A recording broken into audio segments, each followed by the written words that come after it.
Alright guys, the Solo Leveling Season 2 Episode 9 was beautiful, and like always, I'm here to give y'all a quick comparison of it. And it's going to be very quick and straight to the point, and I'll also include the anime originals in the video as well. So now on that note, let's get started. After Jinwoo's battle against the Demon Monarch, Jinwoo finally manages to kill him and obtain the purified blood of the Demon King, with which he'll be able to craft the Elixir of Life. But before crafting, we got to know that the probability of success and the number of items crafted depends on his intelligence stat points, which got him worried. But still, he starts the crafting process. And then we saw a success where Jinwoo finally got his hands on the Elixir of Life, but then he questions it and thinks, will this item be able to cure my mother's illness?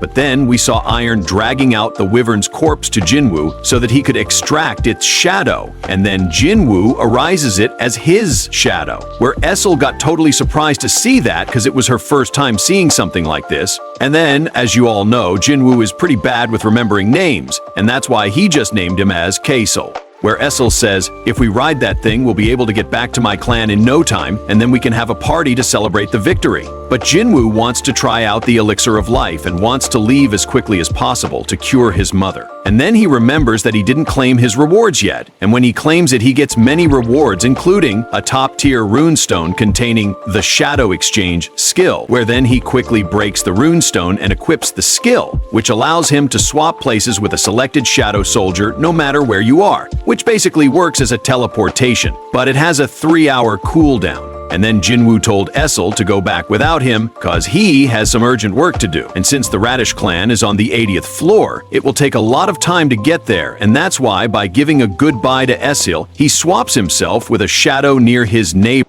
After coming back to the mortal realm, he then jumps up in the air and calls out Kaisel, and then flies straight towards the hospital to see his mom. Meanwhile, in the Hunter Association, Woo Jin-chul and Chairman Go were discussing the Jeju Island raid missions plan, where then Chairman Go asked Jin-chul that are we able to get in touch with Jinwoo yet, where he replies that we're working on it. Meanwhile, in a beer stall, Baek and Min Byung were having some drinks and having a last happy conversation before the raid mission. But then Min asks Baek, are you serious about going there even after seeing Unsuk's death? Where he replies yes. And besides that, if those ants run wild, then the whole country will end up like that. Where then Min asks him, since when did you become so patriotic? Where Baek says, either way, I'm going. And saying it like that makes it much cooler. But Min said that I'm not going to join the raid mission, and if you're here to recruit me, then forget about it. But Baek said that I'm only here to say goodbye to you, cause this might be my last meetup with you. Where then Min tells Baek that he's going to be a Korean history teacher, cause it sounds fun, which totally shocks Baek, and said that would be a way to live a normal life, and thinks that I've never met a hunter who actually hated fighting magic beasts. And then the scene switches, and we saw that Jinwoo has finally reached the hospital and was sitting beside his mother, where then he remembers a flashback from his childhood where Jinwoo accidentally burned his mom's neck with hot water, where he totally felt the guilt on himself. He then takes out the Elixir of Life and tries to feed it to his mother, but while doing it, his hands were shaking, which was totally understandable. And after that, Jinwoo laid her down in bed and waited for her to open her eyes, where then we saw that her neck scar vanished and her face got normal and there were no signs of weakness anymore, but still, she didn't wake up. Where Jinwoo was requesting her mom to open up her eyes because he was fighting and growing stronger, all for her only. And then we also get to see Jinna, where while studying she wasn't able to focus on her studies for quite a while, and decides to go outside to buy something from the store, but when she gets out, she felt a warm breeze in the air. And in the hospital we saw Jinwoo's mom awake, sitting on her bed with moonlight shining on her skin, where then she asks Jinwoo how long I've been asleep, where Jinwoo in a holding state tells her that it's been 4 years. She then asks how's Gina, where he replies that she's doing well. She then thanks Jinwoo that he kept his promise, and she saw that he had grown so much and covered all in wounds, and asked him, you must have pushed yourself very hard, didn't you?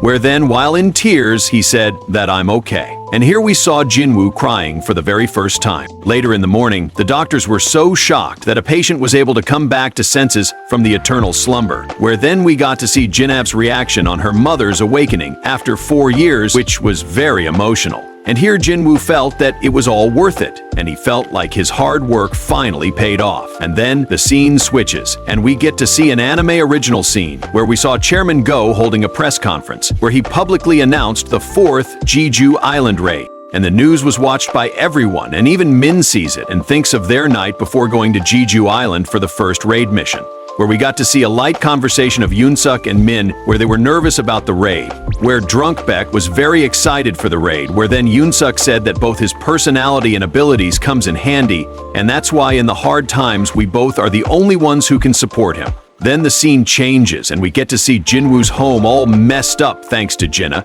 where her mom suggests that since it's been 4 years, let's clean this place together, and it was bringing a lot of memories to them. Where Jinwoo was very happy for this because he's been waiting for this moment for a long time, but for some reason his heart was still filled with uneasiness, and then thinks that ever since I started living as a hunter, did I cross a line, one that should never be crossed. But then Jinwoo receives a call from the Hunter Association and where they ask him to visit there, and this scene is actually a mix of chapter 90 and 94, and which was very confusing for me at first because I didn't remember watching the home scene in chapter 90. And then we saw Chairman Go after the press conference where then we get to see a glimpse of the United States S-rank national level hunter, Thomas Andre, who just came to South Korea to make a visit.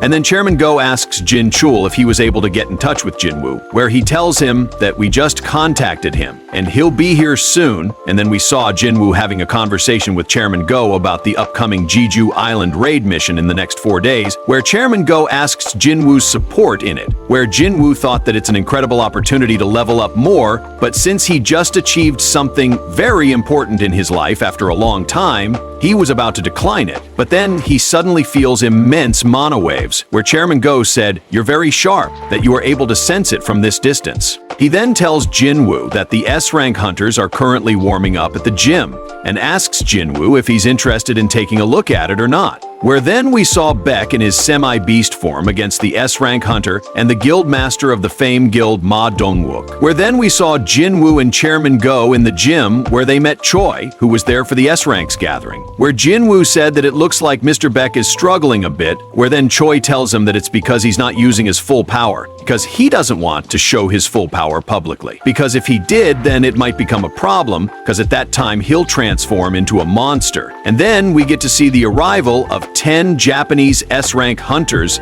including their guildmaster, Goto Ryuji. Where then one of them quickly asks their translator about Jinwoo, where she tells them that he's sung Jinwoo, who recently became an S-rank hunter. Where Goto said that he must be quite an exceptional assassin, but she tells him that he's a mage-type hunter, which doesn't satisfy him because no mage-type hunter possesses such an aura. And this Jinwoo scene was additionally in the episode as well. Then we saw Lim Taegyu and Chahae on the side, where they saw the appearance of Jinwoo as well, where then the translator introduced South Korea's S-rank hunters as mediocre to the Japanese hunters, because she's been watching many raids with Goto and his clan, which is why she doesn't find any difference in them, where Goto finds it undeniable. But then we saw the guildmaster of the Night Guild, who's an A-rank hunter, but still holds the position of one of the 5 major guilds in South Korea, where he found it mocking and told her to not underestimate South Korea's power, where then Chahae comes and stops the argument.